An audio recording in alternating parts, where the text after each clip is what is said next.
Jacques Chirac a quitté le pouvoir en 2007 avec l'image d'un opposant à l'Amérique de George Bush. Comment l'admirateur des États-Unis est-il devenu anti-américain?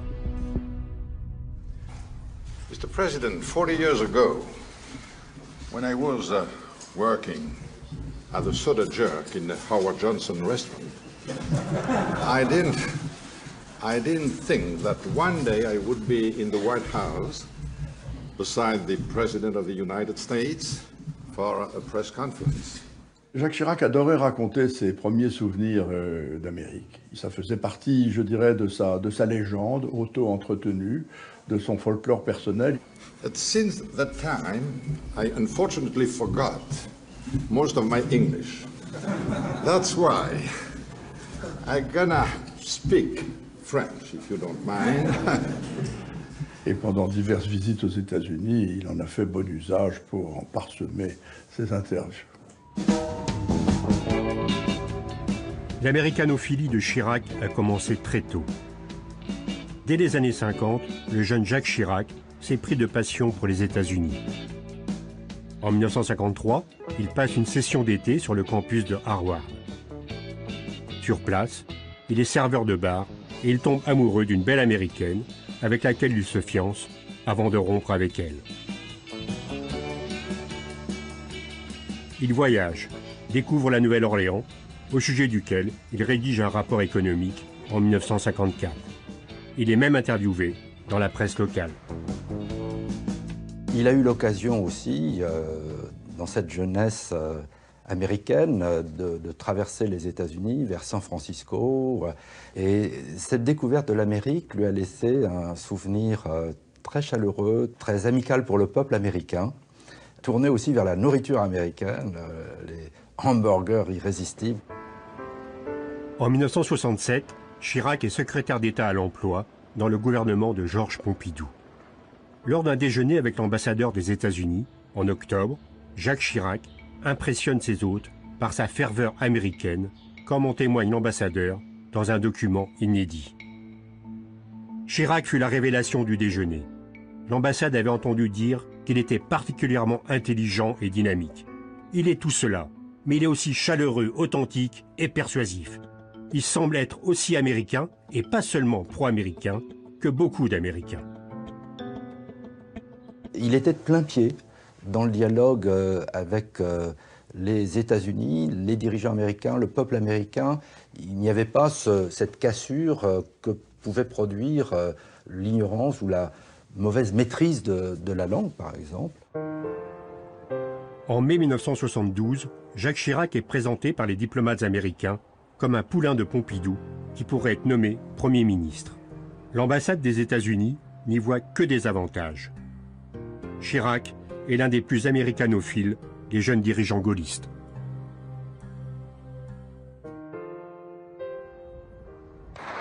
Dès son arrivée à l'Élysée, en mai 1995, Jacques Chirac est confronté à une situation dramatique en ex-Yougoslavie.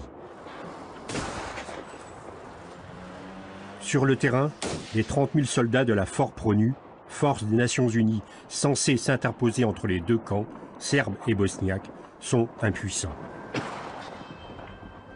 Pire, ils sont pris en otage, comme à Sarajevo, le 26 mai 1995. Très vite, le président Chirac a proposé d'ajouter au casque bleu la force de réaction rapide et naturellement, il fallait une résolution du Conseil de sécurité. Or, nous savions que les États-Unis étaient très réticents. Lors de son premier voyage aux États-Unis, en tant que président, en juin 1995, Chirac tente de convaincre Clinton de soutenir la création de la force de réaction rapide au Conseil de sécurité. Chirac a eu tout de suite le sentiment que Clinton était plus que disposé à faire quelque chose. Il en était encore empêché par le Congrès, mais il avait envie d'impliquer les États-Unis dans cette affaire. Ça faisait aucun doute. Le président de la République a expliqué au président Clinton qu'il était absolument indispensable qu'on ait le feu vert du Conseil de sécurité. Et Clinton lui dit « Jacques, ils se sont tout de suite appelés par leur prénom, je suis tout de sympathie, mais pour l'accord, il faut que le Congrès me donne son feu vert, car ça va occasionner des dépenses, puisqu'il faudra financer cette force, et donc je ne peux rien faire parce que le Congrès me bloque. Chirac a dit, moi je suis disponible, s'il faut y aller, je suis prêt à y aller. Et on a filé au Congrès. Chirac arrache l'accord du Congrès américain. Le lendemain, 16 juin, au sommet du G7 à Halifax, Chirac fait le forcing auprès des chefs d'État pour faire aboutir le projet de résolution sur la Bosnie. Les chefs d'État se sont mis à rédiger eux-mêmes, tout seuls, le projet de résolution. Et Jacques Chirac m'a demandé d'appeler notre ambassadeur à New York pour lui dire, voilà, il faut que ce projet soit adopté avant demain matin. Alors notre ambassadeur m'a dit, mais c'est complètement impossible, on est déjà dans la soirée, les ambassadeurs sont répartis dans toute la ville, etc. Là, Jacques Chirac prend l'appareil, mon vieux, si c'est pas demain matin, vous êtes viré.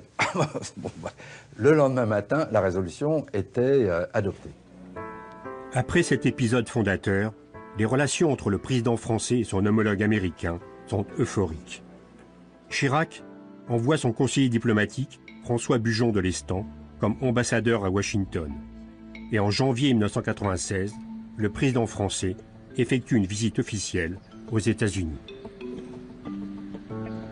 Leurs personnalités respectives étaient faites pour se plaire. Ce sont deux personnages extravertis qui sont capables de beaucoup de chaleur avec les gens qui leur inspirent de la sympathie. Ce sont deux personnages très physiques également. C'est très typique de Bill Clinton qui ne peut pas vous parler sans vous prendre la main ou le bras. Si j'ai bien compris et si la traduction a été exacte, ce dont je ne doute pas, le président Clinton a indiqué qu'il était à gauche d'Attila. Alors je voudrais vous dire que je ne me suis pas senti visé. That's right. No. I'm not at all sure I'm to the left of President Chirac.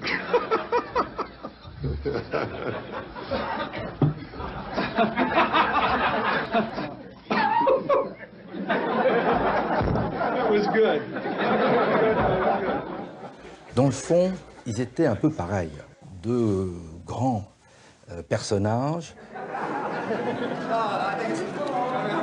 deux personnalités très chaleureuses, charismatiques, qui avaient le goût du dialogue, du contact. C'était deux grands téléphoneurs, par exemple, l'un comme l'autre. Ils passaient beaucoup de temps au téléphone et ils adoraient ce genre de contact et de conversation directe. Et au fil des semaines et des mois, une vraie amitié, je crois pouvoir le dire, s'est nouée entre les deux hommes. Et s'y est ajoutée une vraie estime de Jacques Chirac pour Hillary Clinton, qui l'impressionnait.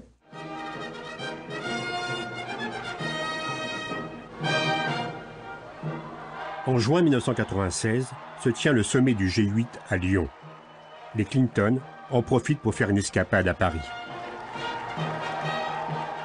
Clinton avait fait comprendre qu'il serait heureux de venir à Paris pour avoir une rencontre amicale. Donc, naturellement, on a dit oui avec grand plaisir, et c'est devenu un dîner à quatre, les deux couples, au restaurant L'Ambroisie, place des Vosges. Nous étions avec mon homologue américain à la table d'à côté, à regarder ce qui se passait, et en fait, c'était deux couples d'amis qui discutaient de tout. Et donc, ça a été un moment de grande chaleur, d'amitié, un contact extrêmement direct, décontracté.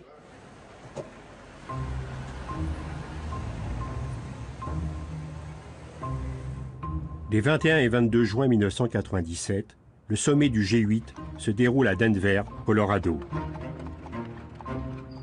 C'est le sommet de l'hyperpuissance américaine.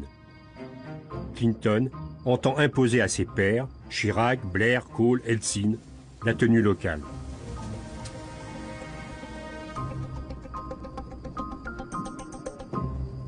Le sommet du G7 à Denver, qui a suivi celui de Lyon, a été un peu une épreuve vestimentaire. Pourquoi? Parce que Denver, c'est le Colorado, c'est le pays indien, Et le président Clinton avait fait déposer dans les appartements des différents chefs d'État et de gouvernement la tenue requise pour le dîner du soir.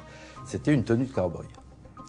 Et Helmut Kohl s'était dirigé vers Jacques Chirac en lui disant « Écoute Jacques, tu ne m'imagines pas, moi, Helmut, en tenue de cow-boy. Donc je te demande la solidarité franco-allemande pour qu'on reste en veston. » Et Jacques Chirac lui a dit « Écoute, tu as totalement la solidarité franco-allemande.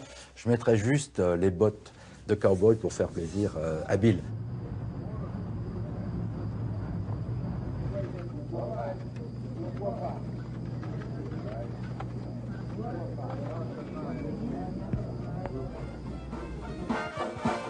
Le sommet des grands du monde se termine par une soirée folklorique, western.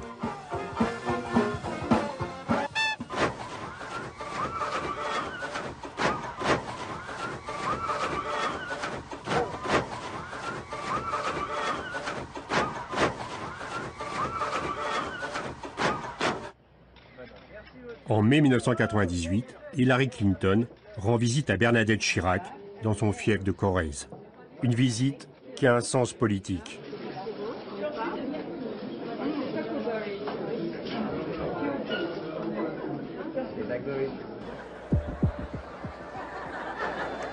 À cette époque, Clinton est pris dans la tourmente de l'affaire Lewinsky, du nom de cette stagiaire de la Maison-Blanche avec laquelle le président américain a eu des relations coupables. Clinton est déboussolé, sa popularité en miettes. Il est au bord de la destitution. Pourtant, Chirac n'hésite pas à manifester sa solidarité. Le président Chirac était choqué par l'exploitation politique de cet épisode. Et donc, le président Chirac l'a appelé pour lui dire « Bill, il faut que tu saches, je suis totalement avec toi, je suis choqué par ce qui se passe. » Le 4 novembre 1998, Chirac téléphone à Clinton pour le féliciter de la victoire démocrate à mi-mandat. Chirac. Ah, Bill, félicitations. Nous sommes très contents de votre succès historique aux élections hier. Clinton. Merci. Chirac. Cela faisait bien longtemps que cela n'était pas arrivé. Clinton. C'est vrai, ça faisait longtemps. Chirac. Je voulais vous dire cela du fond de mon cœur et veuillez, s'il vous plaît, le dire à Hillary. Clinton. Merci, Jacques. Nous allons devoir tous travailler dur.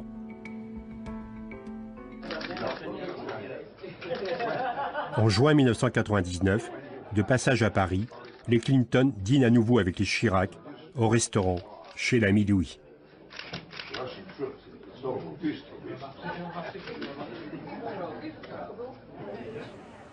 À la fin de l'année 2000, Chirac rend une dernière visite au président américain en fin de mandat. Sur tous les grands sujets du monde, le Moyen-Orient, l'ex-Yougoslavie, l'Afrique, l'économie, la lutte contre le terrorisme ou la prolifération nucléaire, Jacques Chirac est en phase avec Bill Clinton. C'est avec regret qu'il voit s'achever le mandat de son ami Bill. De notre pays. Et je ne doute pas que nos relations avec le nouveau président américain seront également excellentes.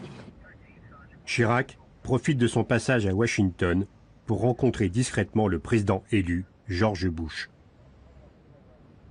C'est une rencontre qui a duré à peu près 1 heure, qui était cordiale, mais qui, à mon avis, a donné un ton qui n'était pas le bon dans la future relation.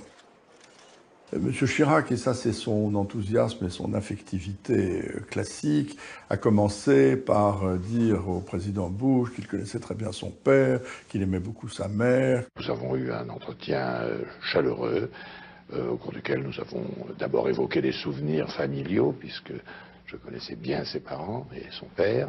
Et ce faisant, il m'a donné l'impression ce jour-là qu'il se plaçait ipso facto dans la catégorie des parents et dans la catégorie de gens plus âgés.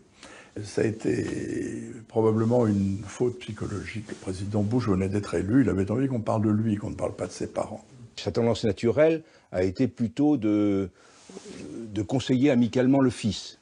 Mais George Bush Jr. n'était pas quelqu'un qui aimait beaucoup être conseillé, fût-ce par un chef d'État expérimenté. C'est un ton que M. Bush n'appréciait pas. Le 11 septembre 2001, les terroristes d'Al-Qaïda frappent l'Amérique.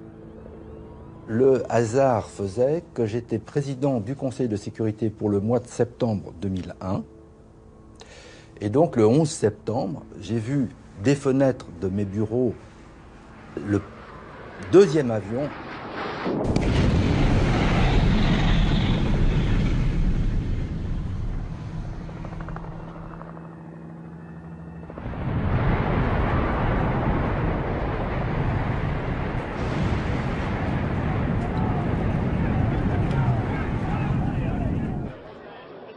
Le président Chirac apprend la catastrophe alors qu'il est en déplacement à Rennes.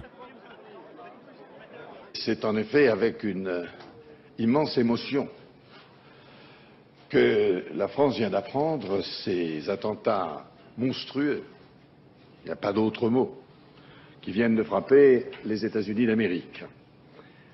Et dans ces circonstances effroyables, le peuple français, je tiens à le dire ici, tout entier, est aux côtés du peuple américain. Il était bouleversé, horrifié. Et pour lui, il ne faisait aucun doute qu'on devait tout faire pour les États-Unis à ce moment-là. Il avait été décidé en juillet qu'une rencontre de travail pourrait avoir lieu à la Maison-Blanche le 18 septembre. M. Chirac m'a dit, surtout dites bien au président Bush et à Mme Rice que nous comprendrions très bien que dans les circonstances actuelles, ils veuillent changer la date de notre prochaine rencontre. Et j'ai donc appelé Condoleezza Rice pour lui proposer cela, et elle m'a dit, mais non, pas du tout, au contraire, c'est dans les périodes de crise qu'on a le plus besoin de ses amis. Dans l'après-midi du mardi 18 septembre, Chirac est reçu à la Maison-Blanche par un George Bush déterminé. Il y a eu d'abord un entretien entre les deux présidents avec un nombre limité de conseillers. Moi, j'y étais à ce moment-là. Et le président Chirac a commencé par dire au président Bush sa totale solidarité. Il a dit, vous pouvez totalement compter sur nous. Je veux dire, la France sera à vos côtés. Ces assurances d'amitié et de solidarité étaient fort bien reçues du côté américain. Mais du côté américain, on était déjà sur le mode guerrier. Et le ton de M. Bush, ce jour-là, était bien celui-là. C'est-à-dire qu'une condamnation très violente des terroristes étrangers, d'Oussama Ben Laden, d'Al-Qaïda, et la volonté très ferme et très affirmée, répétée à plusieurs reprises, d'arrêter les coupables, de les traduire devant la justice. Et le président Chirac a essayé, là et puis après dans la réunion élargie, d'avoir quelques éclaircissements sur ce que les Américains comptaient faire, comment ils le feraient, avec qui, etc. Et Bush était totalement hermétique. Et on n'a pas réussi à savoir ce soir-là ce qu'il voulait exactement. Le lendemain, Jacques Chirac sera à New York martyrisé. Le président français est le premier chef d'État étranger à survoler le site des attentats en compagnie du maire de New York, Rudolph Giuliani.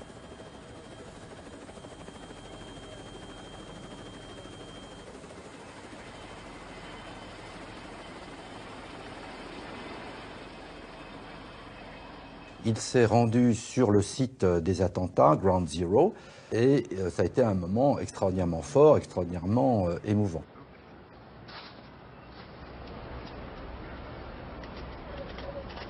Les États-Unis veulent se venger. L'Amérique prépare sa guerre contre l'Afghanistan, où se cache le cerveau des attentats, Oussama Ben Laden. Bush demande la coopération de la France.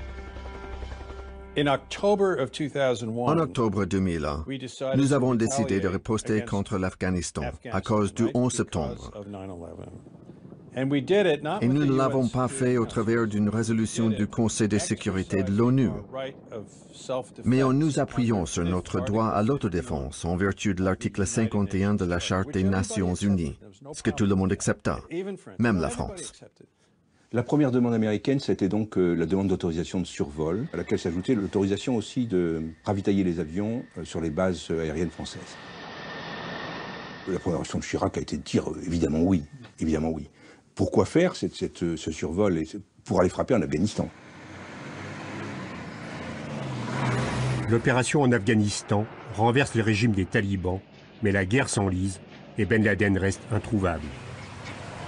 Bush pense à la prochaine étape. Chirac s'inquiète. Il rencontre à nouveau le président américain au mois de novembre 2001. Chirac lui dit qu'il comprend très bien l'émotion américaine, qu'il comprend très bien l'envie d'en découdre avec les terroristes, mais qu'il faut faire attention aux équilibres du Moyen-Orient qui sont fragiles et qu'il faut y prendre garde. Le ton change parce qu'il devient celui des mises en garde, des inquiétudes et des mises en garde, face à des Américains qui ne dévoilent absolument pas leur jeu, ni leurs intentions. Après l'Afghanistan, l'Irak de Saddam Hussein est le prochain objectif des stratèges du Pentagone. Nous avions la conviction qu'il n'y avait aucun lien entre Al-Qaïda et Saddam Hussein. Et sur ce plan-là, nous étions sûrs de notre fait. Dans le dispositif de pouvoir américain, c'est à ce moment-là que les néoconservateurs ont véritablement assuré leur emprise sur la présidence Bush, que le vice-président Cheney a commencé à peser d'un très grand poids. À Washington, le vice-président Dick Cheney, Don Rumsfeld, etc., disaient écoutez, il ne faut pas s'arrêter à l'Afghanistan. Au fond, je n'avais encore jamais vu une situation dans laquelle la fièvre belliciste s'emparait d'un pays, d'une ville, d'un gouvernement de cette façon. Les Américains sont convaincus que les Irakiens ont mis au point des armes de destruction massive. Ils exigent le retour en Irak des inspecteurs chargés de vérifier sur place leur existence. Bruno Le Maire est au cabinet du nouveau ministre des Affaires étrangères, Dominique de Villepin.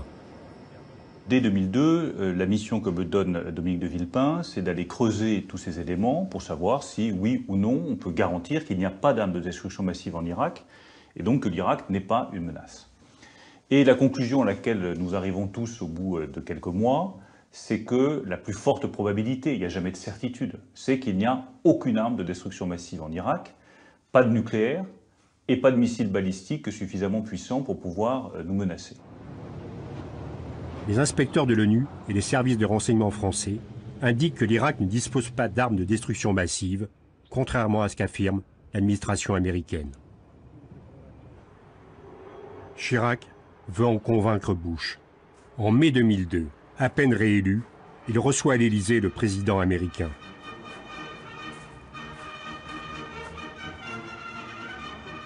Pour Chirac, la menace irakienne n'est pas imminente. Tant que les inspecteurs n'ont pas rendu leurs conclusions sur l'existence d'armes de destruction massive, il ne peut y avoir de guerre, et si guerre il y a, elle doit avoir l'aval de l'ONU. C'est le président Chirac qui a abordé la question de l'Irak lui-même, et qui a dit au président Bush, gardez-vous bien d'intervenir en Irak. Les conséquences seront incalculables pour toute la région. Et je l'ai vu détailler devant le président Bush à peu près le scénario qui s'est produit par la suite.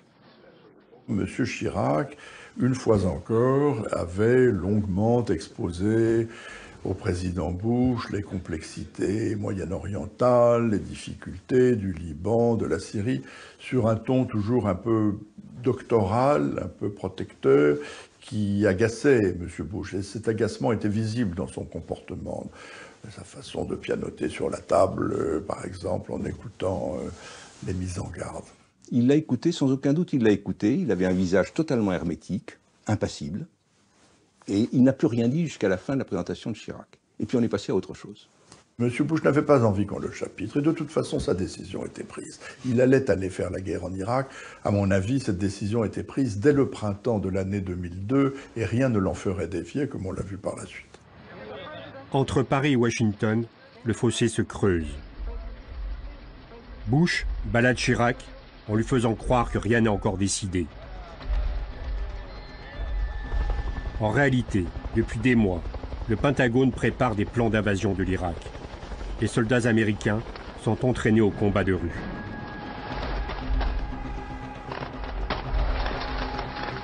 Pendant qu'il prépare la guerre, Bush donne le sentiment qu'il est prêt à composer avec l'ONU. C'est à ce moment que Colin Powell a persuadé le président d'accepter de donner une chance à une approche diplomatique par le biais des Nations Unies. Et donc le président, dans son discours devant l'Assemblée générale, pendant la réunion plénière en septembre, évoqua l'idée d'une résolution appropriée. We created a United Nations Security Council so that, unlike the League of Nations, our deliberations would be more than talk. Our resolutions would be more than wishes.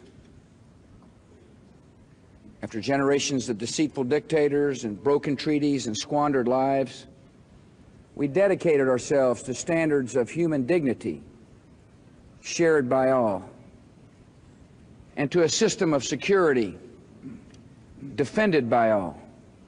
Et ça a été une surprise pour nous. On s'attendait à ce que George Bush fasse une déclaration de guerre à l'Assemblée générale des Nations Unies en disant « l'Irak est une menace et prochainement nous allons attaquer l'Irak ». Pas du tout, pas du tout. Il fait un discours en disant « mais dans le fond, je ne passerai pas outre la légitimité internationale, nous avons besoin des Nations Unies et je viens ici dire à tous les peuples du monde que nous devons travailler ensemble ». Pendant des semaines dans les coulisses, les diplomates préparent donc une résolution du Conseil de sécurité de l'ONU sur l'Irak. Les négociations sont ardues. De septembre à novembre, on a négocié. Et c'était une négociation compliquée parce que nous avions un allié à Washington qui était Colin Powell, le secrétaire d'État, qui était d'accord avec nous.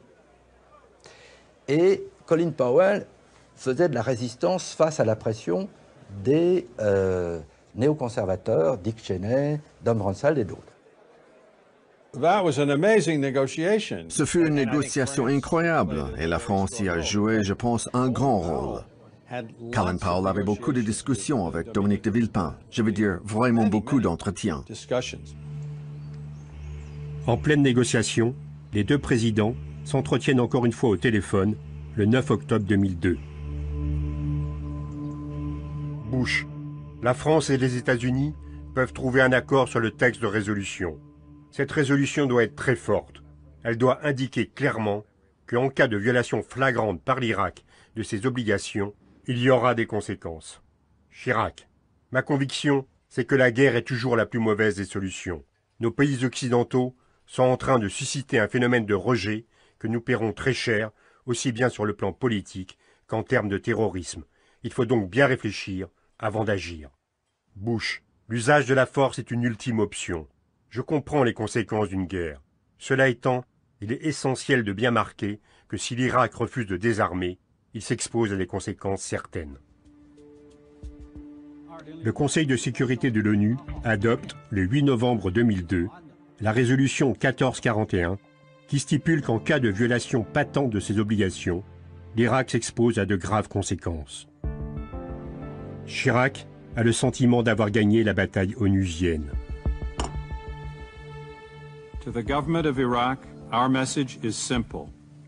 Non-compliance is no longer an option.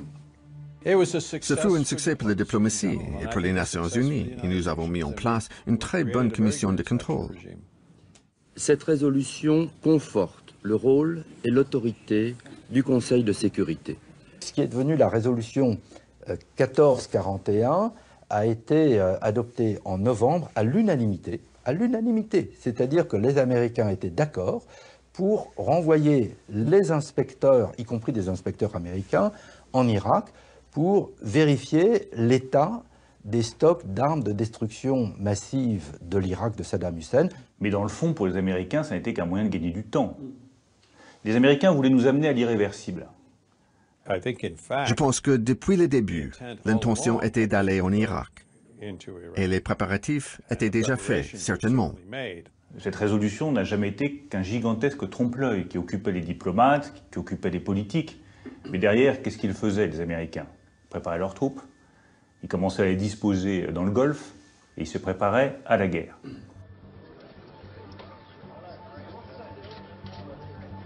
Quelques jours plus tard, le 21 novembre, se tient à Prague le sommet de l'OTAN. Le président français a l'occasion de faire la leçon à son homologue américain lors d'un tête-à-tête. Chirac, si vous faites la guerre, vous allez la gagner. Vous allez faire sauter le verrou, vous installerez à Bagdad un pouvoir chiite.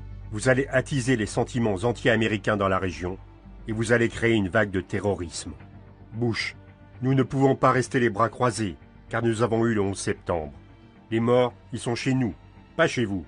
Chirac, la guerre est la dernière des solutions. Tenez-vous-en à la résolution 1441. Les signes de guerre s'accumulent. George Bush et son équipe n'ont pas du tout envie d'attendre un feu vert de l'ONU, ni la fin du travail des inspecteurs, prévu pour l'été 2003. Le 13 janvier, Jean-David Leavitt, ambassadeur à Washington, est mandaté par Jacques Chirac pour s'enquérir des intentions américaines. Il rencontre à la Maison-Blanche Condoleezza Rice, conseillère à la sécurité nationale. All right, we're ready. Yeah. Condi Rice s'est exprimé avec beaucoup de clarté et de simplicité, nous allons en guerre. La décision a été prise, elle est définitive. Nous avons commencé à déployer des troupes autour de l'Irak. Dès que nous sommes prêts, sans doute au mois de mars, nous passons à la guerre. À ce moment-là, il était très clair, et c'était un tournant définitif, que nous ne pouvions plus bloquer la machine de guerre américaine. À la fin du mois de janvier 2003, c'est au tour du ministre des Affaires étrangères, Dominique de Villepin, de se rendre à New York pour une rencontre avec Colin Powell au Waldorf Astoria.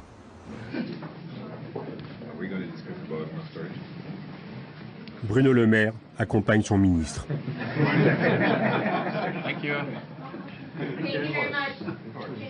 Et là, l'entretien devient beaucoup plus dur. Colin Powell lui dit ne vous faites pas d'illusions. Mon administration est décidée à éliminer les armes de destruction massive en Irak. Dominique de Villepin l'interrompt et dit oui, mais s'il n'y a pas d'armes de destruction massive en Irak.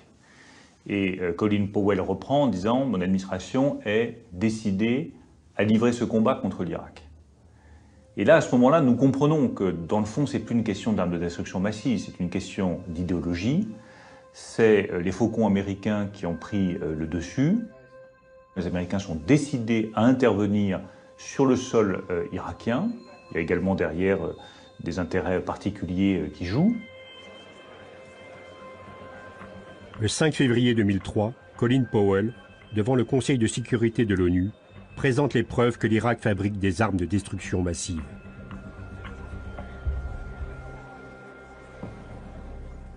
We know from sources that a missile brigade outside Baghdad was dispersing rocket launchers and warheads containing biological warfare agent to various locations, distributing them to various locations in western Iraq. Here you see 15 munitions bunkers in yellow and red outlines. The 4 that are in red squares represent active chemical munitions bunkers. How do I know that? How can I say that? Let me give you a closer look. Look at the image on the left. On the left is a close-up of one of the 4 chemical bunkers. The 2 arrows indicate the presence of sure signs that the bunkers are storing chemical munitions. Cette rencontre de Colin Powell avec le Conseil de sécurité le 5 février, j'y étais, assis derrière Powell. Et lui tenait la fiole de poison. 6 demoiselles en contenaient. Et ensuite, il fit sa présentation, qui fut, je pense, assez bien reçue. Bien sûr, rétrospectivement, ce n'était pas fiable. Ce fut une très grave défaillance de notre renseignement, car nous avons cru cette source, alors que nous n'aurions pas dû. On l'a cru parce qu'on souhaitait la croire. Mais Colin Powell a fait cette intervention de bonne foi. Il n'avait pas l'intention de tromper quiconque. C'est un homme très honorable. Il a été complètement consterné de découvrir, après coup, que cette information n'était pas fiable. Des années après, Colin Powell reconnaîtra en effet s'être fait manipuler par la CIA. Les preuves ont toutes été fabriquées. 48 heures après cette séance, le 7 février, Chirac décroche son téléphone pour appeler George Bush. C'est la dernière conversation des 2 présidents avant la guerre. Chirac, très ferme, joue son va-tout. Chirac, je ne partage toujours pas votre position quant à la nécessité d'engager dès à présent une action militaire contre l'Irak. Il y a d'autres solutions pour obtenir le désarmement de l'Irak qu'est notre objectif commun. Une guerre n'est pas aujourd'hui inévitable. Ma position est dictée par une conviction profonde. C'est une question de morale. Bush, moi non plus je n'aime pas la guerre. Je connais, comme tout chef d'État, la responsabilité que porte celui qui décide d'envoyer des soldats au combat. Une chose me sépare toutefois de vous. Je considère que Saddam Hussein constitue une menace contre le peuple américain. J'ai une approche différente en termes de calendrier. Chirac, je suis convaincu qu'il reste possible de désarmer Saddam Hussein sans provoquer une guerre. Si celle-ci avait lieu néanmoins, la France et les États-Unis se retrouveraient ensuite pour traiter le problème de la reconstruction. Ce serait une tâche immense à laquelle chacun devrait apporter sa contribution. Bush, une fois Saddam Hussein désarmé, des progrès seront possibles sur le processus de paix au Moyen-Orient. Je sais à quel point cette question vous préoccupe. Je suis moi-même très soucieux de relancer la paix dans cette région. Chirac, j'en prends acte et je suis entièrement disposé à coopérer avec les États-Unis sur ce dossier. Une semaine plus tard, le 14 février, Dominique de Villepin affirme à la tribune de l'ONU, haut et fort, l'opposition de la France à une aventure guerrière en Irak. Dans ce contexte, l'usage de la force ne se justifie pas aujourd'hui. Il y a une alternative à la guerre. Désarmer l'Irak par les inspections. De plus, un recours prématuré à l'option militaire serait lourd de conséquences. Une telle intervention pourrait avoir des conséquences incalculables pour la stabilité de cette région meurtrie et fragile. Elle renforcerait le sentiment d'injustice, aggraverait les tensions et risquerait d'ouvrir la voie à d'autres conflits. Ce discours de février 2003, c'est le discours de Dominique de Villepin. C'est son discours. Concrètement, nous l'avons travaillé pendant des jours. Il a été refait 15 fois. Et à chaque fois que je pensais avoir mis la touche finale, vous aviez Dominique de Villepin qui revenait et qui disait « Attendez, j'ai trouvé une très bonne idée, il faut mettre ça, il faut employer tel mot », et notamment cette expression « Nous sommes un vieux pays ». Pourquoi cette expression a fait tant de bruit? C'est que les républicains américains, et en particulier les plus faucons des faucons, s'étaient moqués de la France, en disant « c'est la vieille Europe, et c'est la vieille France, et c'est des gens qui sont plus capables de combattre ». You're thinking of Europe as Germany and France. I don't. I think that's old Europe. Voilà ce qu'ils avaient dit à l'opinion publique mondiale. Et Dominique de Villepin a eu cette intuition, qui était une intuition géniale, de reprendre les mots des faucons américains et de dire « oui, nous sommes un vieux pays, d'un vieux continent ». Et c'est peut-être pour ça qu'on sait mieux que vous à quel point vous faites une faute grave en intervenant en Irak. Et c'est un vieux pays. La France d'un vieux continent comme le mien, l'Europe, qui vous le dit aujourd'hui, qui a connu les guerres, l'occupation, la barbarie. Un pays qui n'oublie pas et qui sait tout ce qu'il doit aux combattants de la liberté venus d'Amérique et d'ailleurs, et qui pourtant n'a cessé de se tenir debout face à l'histoire et devant les hommes. Fidèle à ses valeurs, il veut agir résolument avec tous les membres de la communauté internationale. Il croit en notre capacité à construire ensemble un monde meilleur. J'ai senti, assis juste derrière Dominique de Villepin, qu'il se passait quelque chose. Parce qu'on savait qu'il y avait la guerre, et qu'en face de cette guerre, nous, Français, on n'avait que des mots à mettre, mais que ces mots pesaient lourd.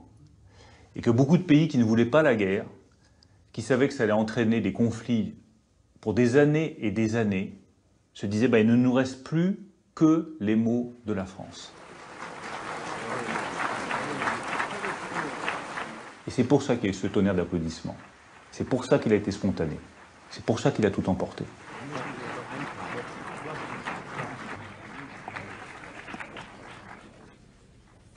Le 10 mars 2003, le président français assume la rupture totale avec l'allié américain. Chirac annonce que la France ne s'engagera pas aux côtés des États-Unis dans la guerre en Irak et menace d'utiliser son droit de veto aux Nations Unies. quelles que soient les circonstances, la France votera non parce qu'elle considère, ce soir, qu'il n'y a pas lieu de faire une guerre pour atteindre l'objectif que nous nous sommes fixés, c'est-à-dire le désarmement de l'Irak. Cette déclaration provoque une crise profonde dans les relations franco-américaines. Chirac y gagne l'image d'un grand opposant à l'aventurisme guerrier des États-Unis, tant au plan intérieur que sur la scène internationale. Pour l'histoire, il devient celui qui a tenu tête à l'Amérique. Jacques Chirac, avec sa connaissance intime du monde arabe, du tiers-monde, était convaincu que les États-Unis s'engageaient dans une opération catastrophique qui allait bouleverser le monde arabe tout entier, avoir des conséquences gravissimes pour non seulement les États-Unis, mais la relation entre l'Occident et le monde arabe, le monde musulman au sens le plus large du terme, le tiers-monde. Quand vous avez Dick Cheney en face de vous, vice-président américain, quand vous avez Donald Rumsfeld, secrétaire d'État à la Défense, vous savez qu'il faut être dur. Et que si vous êtes faible, vous vous ferez écraser. Et que si vous voulez affirmer votre position, il faut être dur. Nous avons été durs parce que nous n'avions pas d'autre choix que d'être durs face à cette administration républicaine.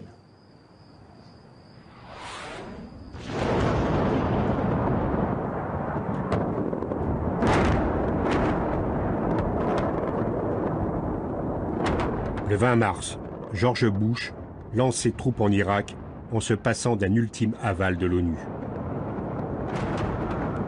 Bagdad est bombardée.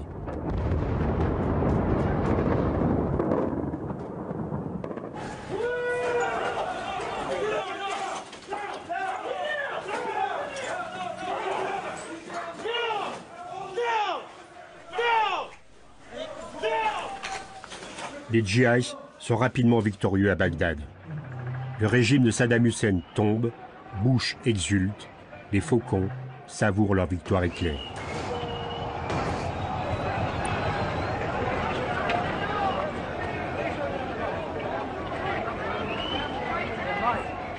Mais entre Paris et Washington, la rupture est consommée.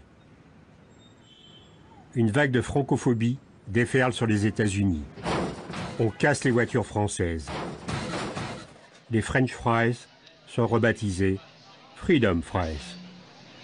Le vin français est vidé dans les caniveaux.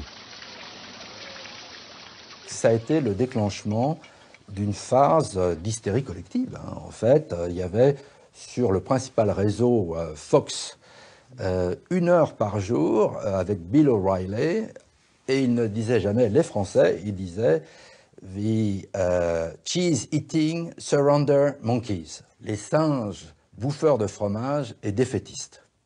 Ce qui est important dans ce mot, c'est défaitiste. Parce que, dans le fond, la campagne était fondée sur le fait qu'il ne fallait pas s'étonner que les Français ne soient pas aux côtés des Américains. Au moment de la Deuxième Guerre mondiale, ils se sont couchés devant les nazis. C'est le grief principal. La France est un allié qui n'est pas fiable. Et on a été punis, c'est-à-dire qu'ils ont commencé par suspendre toute coopération militaire entre les deux pays, et interdiction aussi d'exportation de pièces détachées d'origine américaine pour les armements français.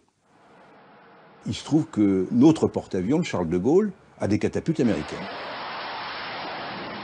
Et donc on s'est retrouvé avec ce problème tout simple, c'est que n'ayant plus de pièces détachées pour les catapultes, on risquait de devoir arrêter le porte-avions au bout de 6 mois ou 1 an. Et ça nous gênait beaucoup. Et ça nous gênait énormément. Alors ce sont des accès de fièvre. Ils passent, comme toujours les accès de fièvre. Celui-là a été long, il a été violent, il a rendu la relation franco-américaine très difficile pendant quelques temps, pendant en fait plusieurs années. La victoire éclair des troupes US en Irak a pris Chirac à contre-pied. Il doit s'adapter rapidement et composer avec la puissance américaine incontournable. Le président français veut réchauffer les relations franco-américaines glaciales. Il faut que l'Élysée insiste beaucoup pour que le mardi 15 avril 2003, George Bush prenne Chirac au téléphone. Chirac, nous ne nous sommes pas parlé depuis quelque temps. Comme toutes les démocraties, nous nous réjouissons de la chute de la dictature irakienne. Nous souhaitons maintenant évoquer l'avenir avec les États-Unis dans un esprit ouvert et constructif. Bush, il reste encore beaucoup à faire pour sécuriser le pays et venir en aide à la population. Nous nous y employons avec nos alliés britanniques. La situation ne tardera pas à s'améliorer. Chirac, nous sommes attachés à l'OTAN et à l'Alliance Atlantique. Nous sommes ouverts à un rôle raisonnable de l'OTAN à Kaboul et nous pouvons également l'envisager en Irak. Bush, je me félicite de la tonalité très positive de vos propos. Un certain nombre de personnes de mon entourage sont en effet convaincues que l'objectif de la France est de détruire l'OTAN. Chirac, mais c'est totalement faux. Ces allégations relèvent de la campagne anti-française qui est actuellement menée dans certains secteurs de l'administration américaine. Bush, je n'ai pas connaissance d'une telle campagne, mais en tout état de cause, je vais dire à ceux qui mettent en doute la volonté de la France de voir l'OTAN jouer un rôle en Irak que j'ai une bonne nouvelle à leur annoncer.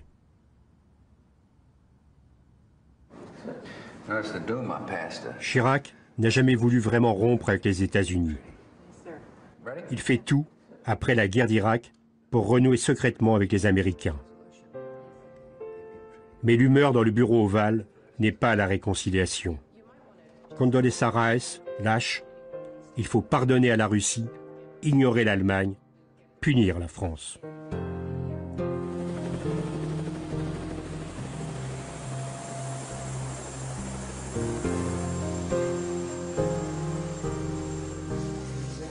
C'est dans ce climat exécrable que le 2 juin 2003, au sommet du G8 à Évian, Chirac rencontre Bush à l'Hôtel Royal. Les deux présidents font bonne figure pour la galerie. I know there's a lot of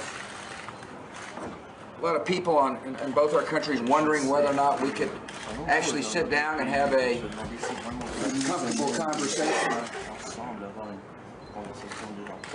And the answer is absolutely. Listen, we must be frank. We went through a difficult period. I understand his position. He made it very clear to me in the very beginning. There was no question where Jacques Chirac stood. And I made it clear where I stood. And that's why I can say we've got good relations, because we're able to be very honest with each other. Merci. Appreciate it.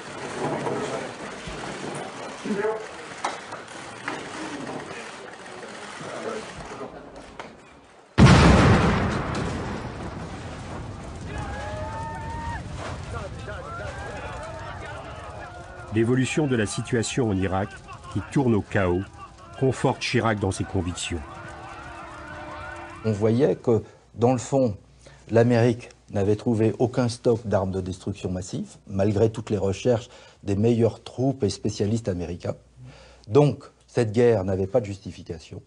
Deuxièmement, très rapidement, la situation sur place à l'intérieur de l'Irak est apparue incontrôlable. Et donc, les faits ont donné raison à la France, à Jacques Chirac. Et comme les choses ont très vite très mal tourné en Irak, ça l'a renforcé dans sa conviction qu'il avait eu raison. Ça a également renforcé les Américains dans la conviction que nous étions des mauvais amis, puisqu'on en veut toujours aux amis qui ont eu raison avant vous.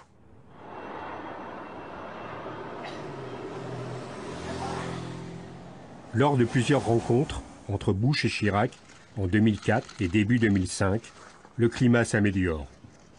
Le président français fait même secrètement un geste de plusieurs milliards d'euros pour l'Irak, à la demande des Américains. 2 ans après la guerre, l'Élysée et la Maison-Blanche se rapprochent. Le moment où cette reconstruction de notre relation détruite s'est cristallisée, ça a été en marge d'un sommet de l'Alliance Atlantique à Bruxelles. Les deux chefs d'État ont dîné ensemble. Alors, naturellement, comme on était à Bruxelles, on a servi des frites. Et donc, Jacques Chirac a dit « Tu vois, George, ce sont des frites et non pas des freedom fries. »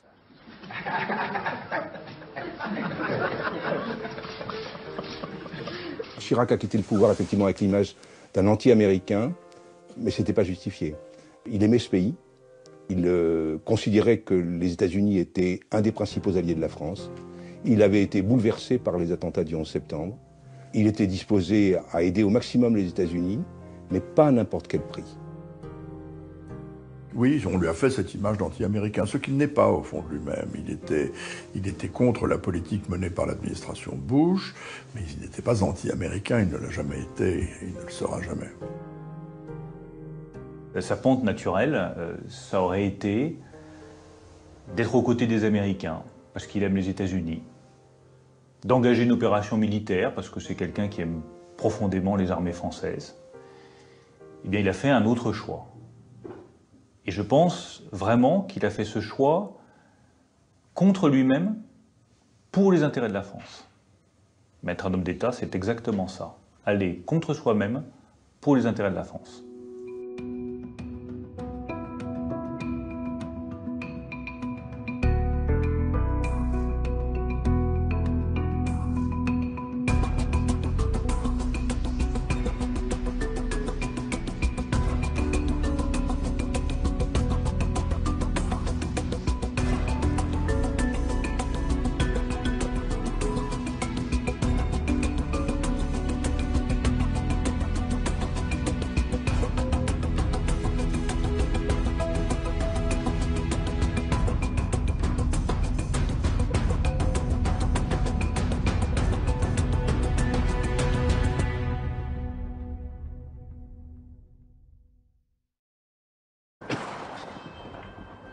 Pire, ils sont pris en otage, comme à Sarajevo, le 26 mai 1995.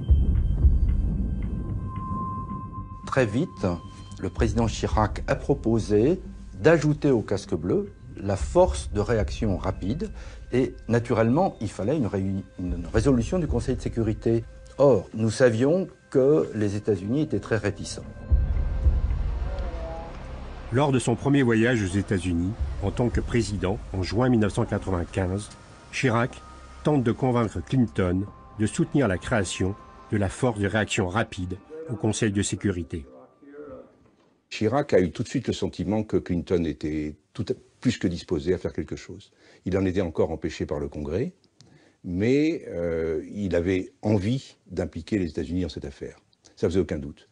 Le président de la République a expliqué au président Clinton qu'il était absolument indispensable qu'on ait le feu vert du Conseil de sécurité. Et Clinton lui dit « Jacques, ils se sont tout de suite appelés par leur prénom, je suis tout de sympathie, mais pour l'accord, il faut que le Congrès me donne son feu vert, car ça va occasionner des dépenses, puisqu'il faudra financer cette force. Et donc, je ne peux rien faire parce que le Congrès me bloque. » Chirac a dit « Moi, je suis disponible. S'il faut y aller, je suis prêt à y aller. » Et on a filé au Congrès. Chirac arrache l'accord du Congrès américain. Le lendemain, 16 juin, au sommet du G7 à Halifax, Chirac fait le forcing auprès des chefs d'État pour faire aboutir le projet de résolution sur la Bosnie. Les chefs d'État se sont mis à rédiger eux-mêmes, tout seuls, le projet de résolution. Et Jacques Chirac m'a demandé d'appeler notre ambassadeur.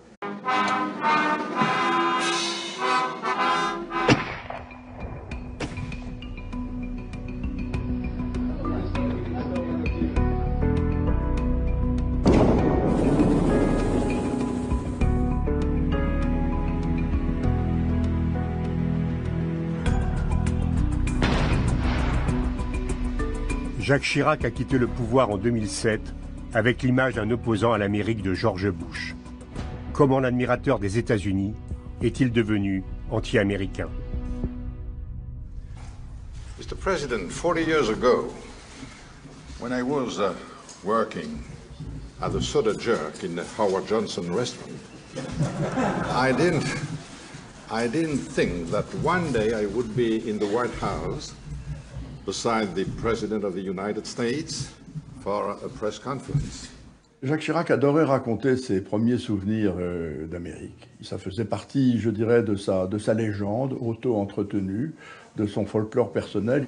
But since that time, I unfortunately forgot most of my English. That's why I'm gonna speak French, if you don't mind. Et pendant diverses visites aux États-Unis, il en a fait bon usage pour en parsemer ses interviews. L'américanophilie de Chirac a commencé très tôt. Dès les années 50, le jeune Jacques Chirac s'est pris de passion pour les États-Unis. En 1953, il passe une session d'été sur le campus de Harvard. Sur place, il est serveur de bar et il tombe amoureux d'une belle américaine avec laquelle il se fiance avant de rompre avec elle. Il voyage, découvre la Nouvelle-Orléans, au sujet duquel il rédige un rapport économique en 1954. Il est même interviewé. Ils adoraient ce genre de contact et de conversation directe. Et au fil des semaines et des mois, une vraie amitié, je crois pouvoir le dire, s'est nouée entre les deux hommes. Et s'y est ajoutée une vraie estime de Jacques Chirac pour Hillary Clinton, qui l'impressionnait.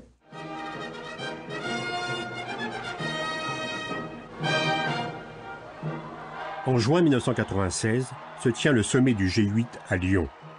Les Clinton en profitent pour faire une escapade à Paris.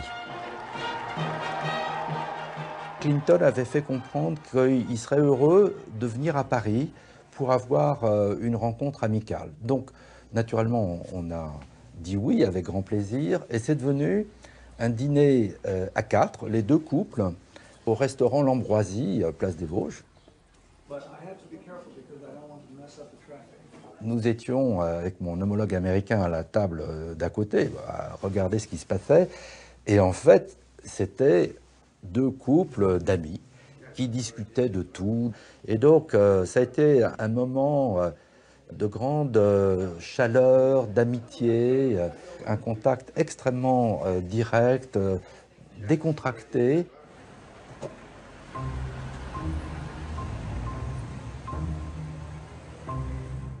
Les 21 et 22 juin 1997, le sommet du G8 se déroule à Denver, Colorado.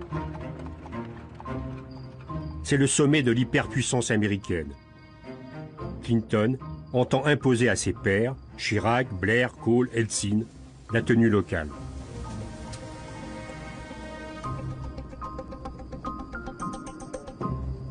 Le sommet du G7 à Denver, qui a suivi celui de Lyon, a été un peu une épreuve vestimentaire. Pourquoi? Parce que Denver, c'est le Colorado, c'est le pays à New York, pour lui dire, voilà, il faut que ce projet soit adopté avant demain matin.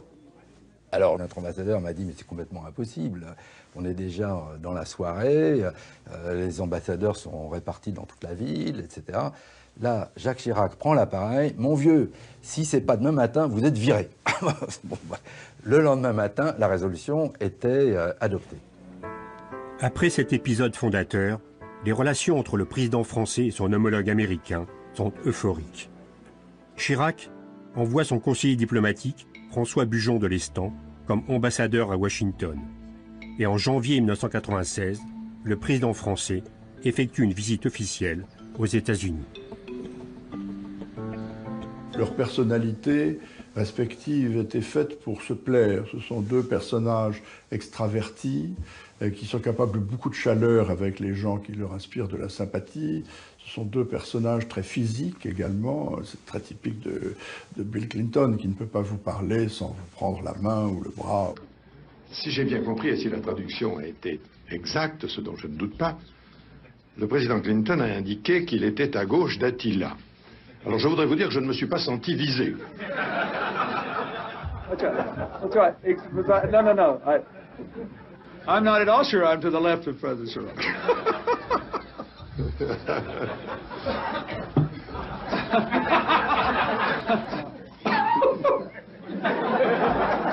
That was good. Dans le fond, ils étaient un peu pareils. Deux grands personnages, deux personnalités très chaleureuses, charismatiques, qui avaient le goût du dialogue, du contact. C'était deux grands téléphoneurs, par exemple, l'un comme l'autre. Ils passaient beaucoup de temps au téléphone. Dans la presse locale. Il a eu l'occasion aussi, dans cette jeunesse américaine de traverser les États-Unis vers San Francisco. Et cette découverte de l'Amérique lui a laissé un souvenir très chaleureux, très amical pour le peuple américain, tourné aussi vers la nourriture américaine, les hamburgers irrésistibles. En 1967, Chirac est secrétaire d'État à l'emploi dans le gouvernement de Georges Pompidou. Lors d'un déjeuner avec l'ambassadeur des États-Unis, en octobre, Jacques Chirac impressionne ses hôtes par sa ferveur américaine, comme en témoigne l'ambassadeur dans un document inédit. Chirac fut la révélation du déjeuner. L'ambassade avait entendu dire qu'il était particulièrement intelligent et dynamique. Il est tout cela, mais il est aussi chaleureux, authentique et persuasif. Il semble être aussi américain, et pas seulement pro-américain, que beaucoup d'Américains. Il était de plein pied dans le dialogue avec les États-Unis, les dirigeants américains, le peuple américain. Il n'y avait pas cette cassure que pouvait produire l'ignorance ou la mauvaise maîtrise de la langue, par exemple. En mai 1972, Jacques Chirac est présenté par les diplomates américains comme un poulain de Pompidou qui pourrait être nommé Premier ministre. L'ambassade des États-Unis n'y voit que des avantages. Chirac est l'un des plus américanophiles des jeunes dirigeants gaullistes.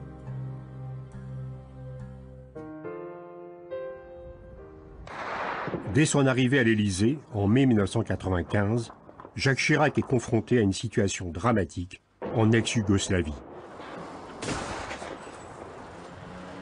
Sur le terrain, les 30 000 soldats de la FOR-PRONU, force des Nations Unies censée s'interposer entre les deux camps, serbes et bosniaques, sont impuissants.